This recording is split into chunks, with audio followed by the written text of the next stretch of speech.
Hey, what up, it's Don. Sammy here. We are the Soul Brothers. We're back in it with the performance review. Yes. This time a sequel to the original. Ooh. This is the version 2, of course. Hovr Havoc. We weren't really mad at. I actually liked it quite a bit, the first one. Yeah. Cheap, kind of budget model, kind of, just kind of like a basic shoe, but it's actually, solid performer. So. But they raised the price, I think. $120. $120. That's they kind of stepped it up. Expensive, yeah. So I guess they have the Hovr 2.0 in this, because the Hovr 1.0 is like encased. This is just the second version, I would say. So, anyways, if you guys want to cop, we'll leave a link in the description box. But let's get it started off with the tracciones. Oh, we got some dotted lines and we got some herringbone in a circular pattern. Yes. How about that? Yeah, so traction was solid. I would say it's a good traction, especially on a clean court. But I don't know if it was dust building up or not, because like sometimes I would try to do like a step back or like a cross and I would slip out. And like if it just walking around and just like like playing in it just like softly and stuff like that, pulling up, whatever, it would seem good. It seemed like a good bite, but like I would do those things and it would slip out. So I was like, and I tried wiping and stuff. No matter what I did, even though it seemed like it was a clean court, I was still slipping out. Like not every single time I did it, but just like sometimes, you know what I'm saying? So I don't know what to categorize it as, so I'd say it's more inconsistent on just really hard bites. Okay. But on a clean court, just playing around, it seemed like a good, hard, solid bite.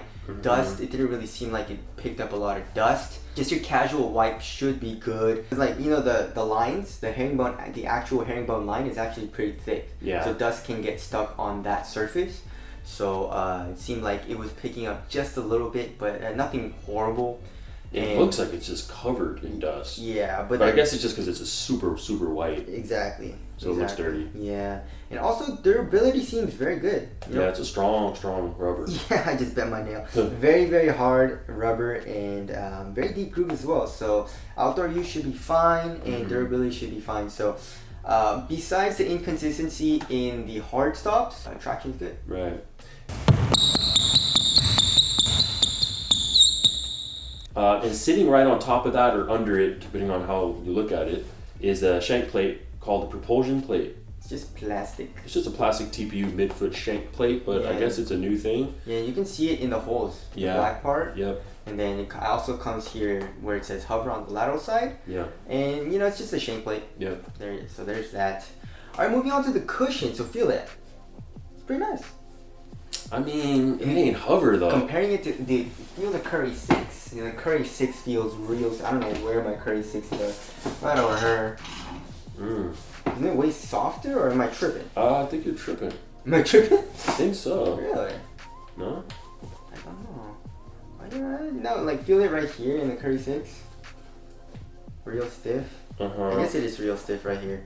I don't know, but in the heel it seems pretty nice. There's a little bit of a compression. You can't see it compress as much, but it just feels like underneath my heel, underneath my foot, the Hovr does compress, and that feels great, especially for heel strikes. Court feel is pretty damn nice. So you feel low to the ground, not the best, but you feel pretty low. Impact protection is pretty nice. It's pretty damn responsive and stuff like that. There's nothing that stands out about this cushion. It's Hovr. It's supposed to be very nice, but it's kind of not in this type of setup, especially in the shoe. But it's good. It's good. I'd say it's better than like I always say now. It's better than a regular stiff-ass Phylon that you would find in Kyrie Flytrap 2s. There's better impact protection and a little bit more heel compression than that shoe and those types of shoes, but it's nothing like the PG3s or the Hardy 3s. Yeah. So I'd say it's just good. Okay. All right, moving on to the upper. This is an interesting upper. They're just calling it a textile. Yeah. But it definitely has more of an anaphone vibe, kind of. It's got these giant perforated holes. And then it's got this 3D embossing on the toe that's really weird. I've never seen that before. It's like a rubberized plastic. Yeah, and it looks like it was 3D printed or something. It feels super dope. Yeah, it does. It looks dope too. Yeah, it doesn't make the shoe feel any stiffer or anything. It's still really soft in the toe area. Yeah. But obviously having that, you know, plastic does increase the durability significantly. So yeah, I mean, just feeling it in hand, it feels premium. It looks pretty dope. I just don't like the perforation or like the holes in it. Yeah, aesthetically it's one thing, but we'll get to that. But I mean, it's just as far as like premium. Feels great. Yeah. And on foot, it feels awesome. It's a pretty thin material. It feels minimal, but also supportive. The tongue is made out of a mesh, and also like in the top part is like a super soft. It reminds me of like a really soft speedfoam material, you know. And the tongue feels great. So materials are very, very nice. I like it. Okay, how's it fit? Fit, go true to size. Every single Under Armour shoe for me, it fits so nice. You know, it's like not super snug, but like snug. I like to have a nice snug fit. I don't like, you know, loose fits. That's just horrible. I don't know how people play like that. Yeah. So yeah, toe space, you know, very, very snug. There's no dead space. Width-wise, I would say slightly narrow. So if you're a wide footer, you should probably stay away from the shoe. If you're a normal foot to like a narrower foot, you should be fine going true to size. Yeah. Okay.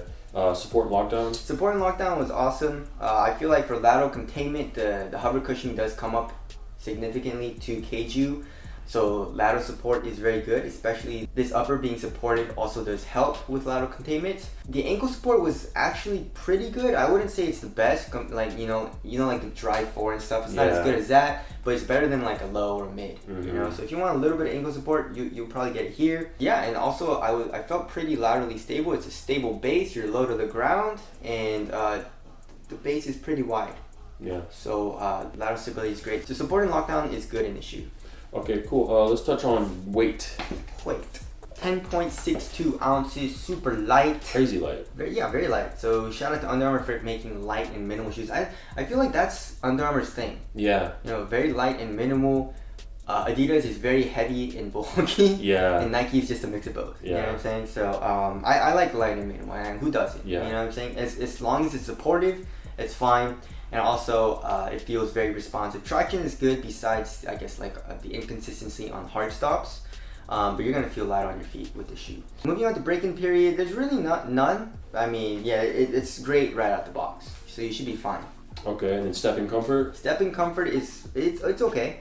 You know, is this like a decent insole they're using here? The insole is pretty nice. Right. Yeah, I wouldn't say it's premium like, you know, the old models, but it's okay. And so yeah, you should be fine just casually walking around. And not the most comfortable shoe, but it's okay. Durability looks like it should be not too bad. Yeah, it should be actually pretty damn nice. The previous Havocs, we put a ton of hours in and no signs of really anything major. So durability seems pretty good. Ventilation, there's a ton of holes. How's that? Nah.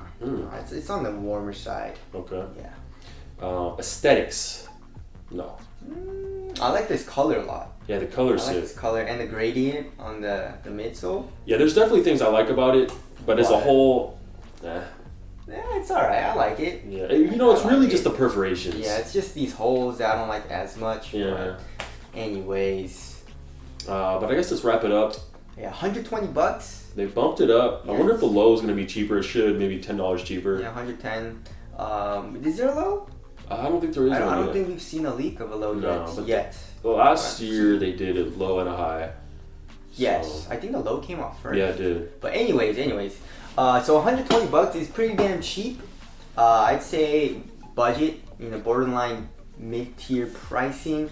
Is it a good performer? It's a good performer. You know, I liked everything about this shoe. The only thing I didn't like was the inconsistency in the traction, especially on hard stops, step backs, crossovers, stuff like that.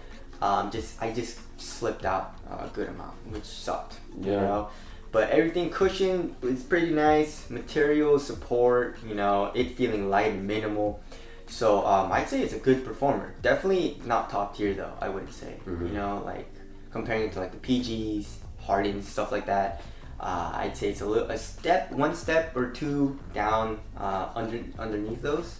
But it's still good, you know, for $120. So if you want something different, if you like Under Armour, or if you like Joel Embiid, or what's the other guy's name? Mo Bamba. I think he's Mo Bamba wears this? Yeah, he signed with Under Armour as well. If you like them and you like the shoe, then it's a solid performance. You should be fine. Right. But there are other better performers out there that you can get right now. So. All right. Anyway, so it is approved. So there's that. If you guys want to cop, we'll leave a link in the description box. Thank you guys for watching. We'll see you guys next one. Later.